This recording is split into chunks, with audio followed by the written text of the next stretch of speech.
All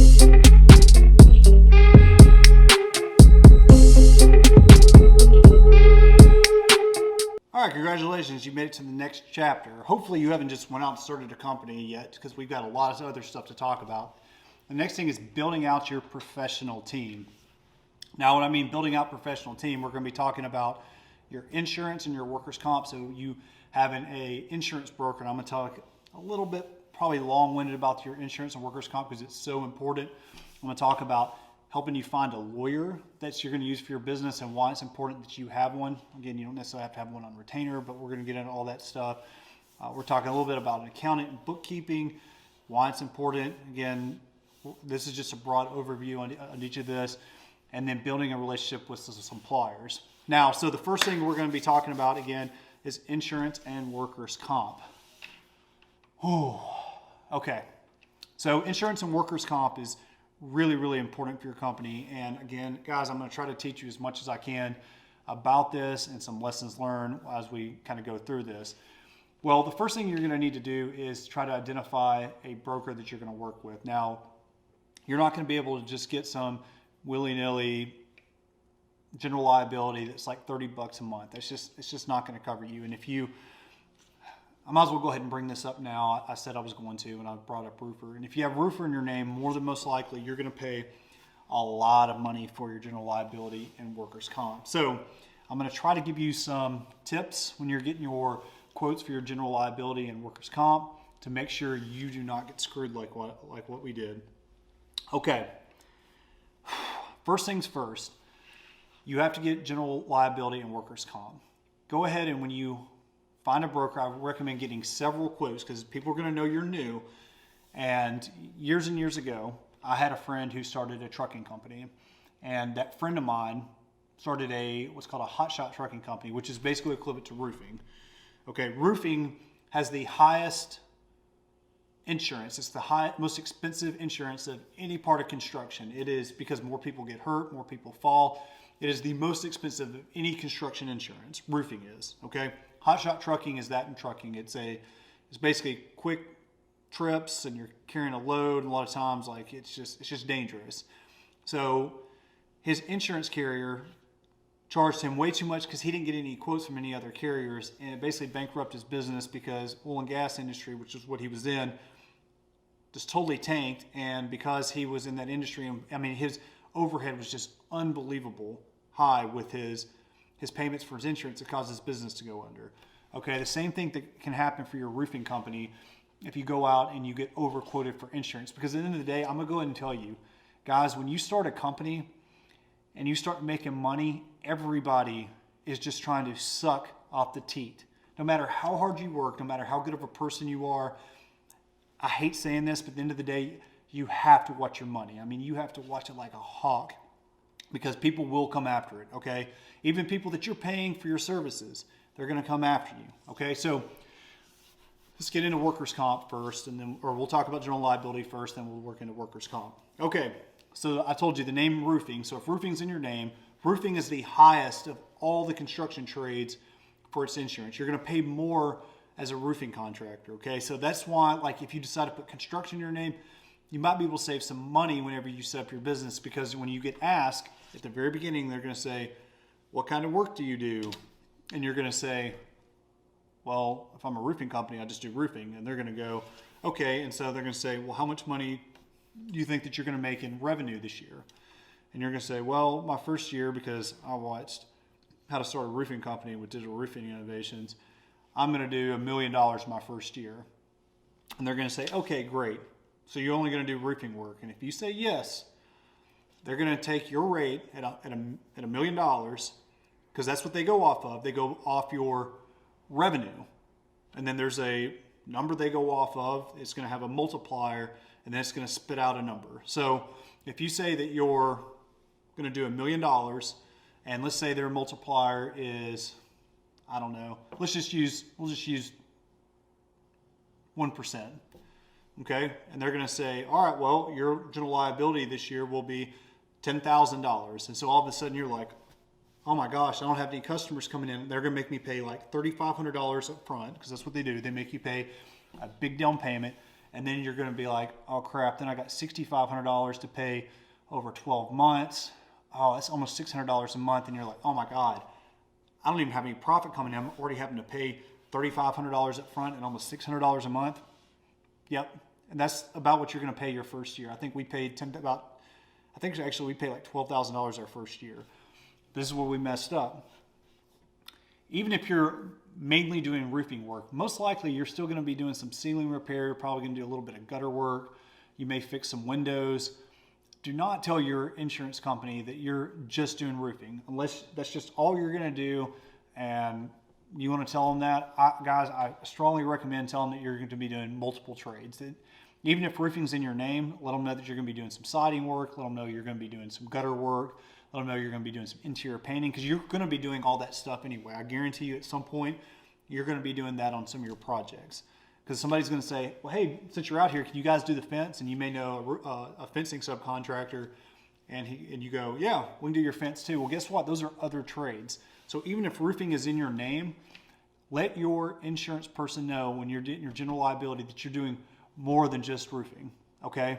Let them know that roofing is only going to be about half of what you're doing, or 60%. You want it to be kind of close to what you're doing, but don't just go off and say, well, we're doing 100% roofing. Because guess what? That's what we did. We told them that, and we got just hosed our first year in business with our insurance. And we ended up, I think we told them that we were going to do $500,000, because again, they don't care about your profits, they care about your revenue. That's it. So if you go out and say your first year you do $1 million, and you don't really make that much money because you have some people that didn't pay you, the insurance company doesn't care whether you got paid on your jobs or not. All they care about is your revenue. And I know it sounds crazy. You're like, what the F? You're telling me that the insurance just goes off the money that I generate and not by my profit? So I could literally lose money in a year. They're still going to, yes, they're still going to be expecting you to pay them. So listen to me, multiple trades. And I recommend going under what you're going to actually do, because they're going to do an audit at the end of the year. Okay, they're going to look at your receipts. And if you did under, then they're going to bill you. Now, one of the things to keep in mind, because again, why, Zach? Well, because this happened to us. After our first year, we had a much better year. We thought we were going to do $500,000. I think we did $1 million our first year. And then we got billed like $6,000 extra. And we were like, how could this possibly be any higher? Actually, I think it wasn't 6,000. It was like 4,000. We didn't pay it for a while because we were like, we're not paying that. Like, we barely made any money our first year. Yeah, we did a lot of revenue, but we didn't make that much in profit. We're not going to pay an extra $4,000. And guess what? At the end of the day, we kind of got screwed on that deal, and we ended up having to pay that money. So if you do more than what you said you're going to, it's just like with your taxes, okay? It's very similar. So let's say that you said you're married in 2, and your tax ended up being more at the end of the year than what you paid in, you got to write a check. It's very similar to that. I would, if I were you, I would lowball it, and because everybody thinks they're going to have a great year their first year, and you may or may not. But if you have to pay a little bit of money at the end of the year, just know that you may have to write a check at the end of the year to your insurance company, but don't pay more up front and then hope to get a rebate at the end, because you may or may not. They're supposed to give you one if you did less, but boy, let me tell you, sometimes we've gotten that and sometimes we haven't. Whew. Okay. Let's move on to workers' comp. Out of all things about construction, workers' comp has been probably the biggest conundrum of them all. Yeah, it was a big word, conundrum. This is what I'll tell you about workers' comp. If it's just you starting off, you can claim an exemption in most states where you don't have to pay workers' comp for yourself, but your subs have to have it. So if you have a policy and your subs don't have it, at the end of the year, they're going to audit you for every dollar that you spent on labor, okay? So I'm going to give you this example.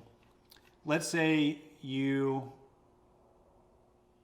did $1 million your first year, and you spent $200,000 on labor, and you hired John and Jose, and they've done a great job for you. And you ask them when they first started, hey, do you guys got workers' comp? They're like, yeah, we got workers' comp. And you're like, cool, because I'm exempt. Well, what the workers' comp is going to do at the end of the year is, even though you're exempt, you got a policy, but you're exempt, right? Whoop. You don't have to worry about paying anything. If their workers' comp lapsed and they didn't pay it, guess who's responsible? You, buddy, or lady, whichever one, man or woman who is watching this. They're going to make you responsible for paying it. And the last time I looked at the rates, and this is for most states, your workers' comp is typically about 35% for roofers.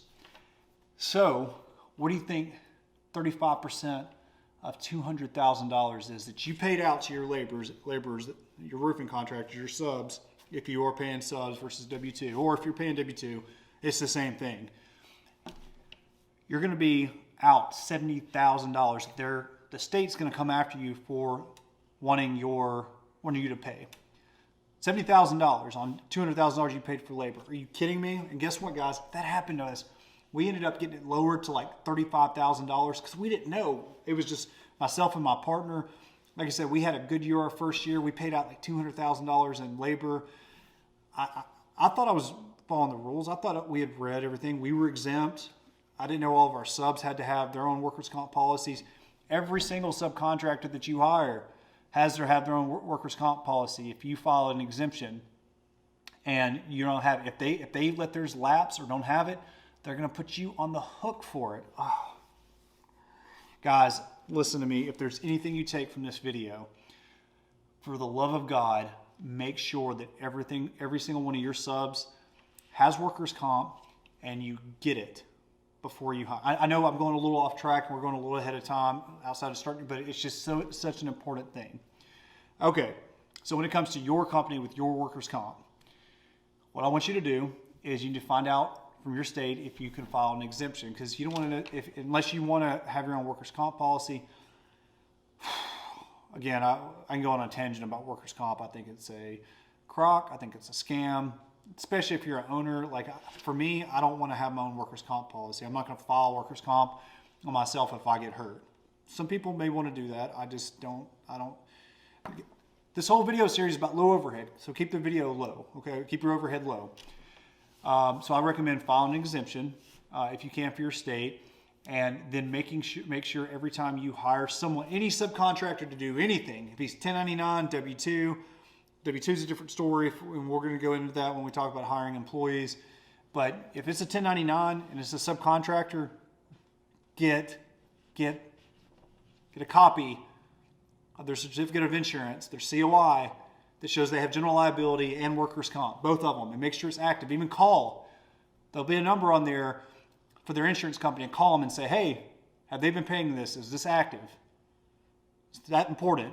I'm yelling, so I want you to listen, because we screwed this up, okay? All right, so I'm going to end this because I know it's been a long video. I'm going to end this on saying, guys, it does get better. If you're careful and you don't have any claims on your general liability, it's going to go down significantly. I think right now we pay annually about $5,000 a year for our insurance. I know some of you might be going like, oh my God, are you kidding me? Or that much? But it's honestly, guys, that's part of doing business in this industry. It just is, and that's a pretty low amount of money for the volume that we do now. But we haven't had any incidents. So hire good subs. But if something happens and you need to file your insurance, file your insurance. That's what you paid for it for, right? So, and then, like I said, if nothing happens over time, your rates are going to go down just like any other type of insurance. Workers' comp is a different story. It's by multiple. That's just how it works. And I just recommend building a relationship with your broker. And that's really what this whole video was supposed to be out. Just find a broker, get several quotes. Don't just get one, even if it's your buddy, even if it's somebody you've known for years. Get multiple quotes, okay? Multiple quotes. Tell them you do other trades than just roofing. I don't care if your name is just roofing. Tell them you do multiple trades. Don't tell them we just do roofing. And then pick the best company from there. And again, last but not least, come in a little bit lower than what you think you're going to do in your annual revenue. Long video, wasn't it? Sorry. But it's important.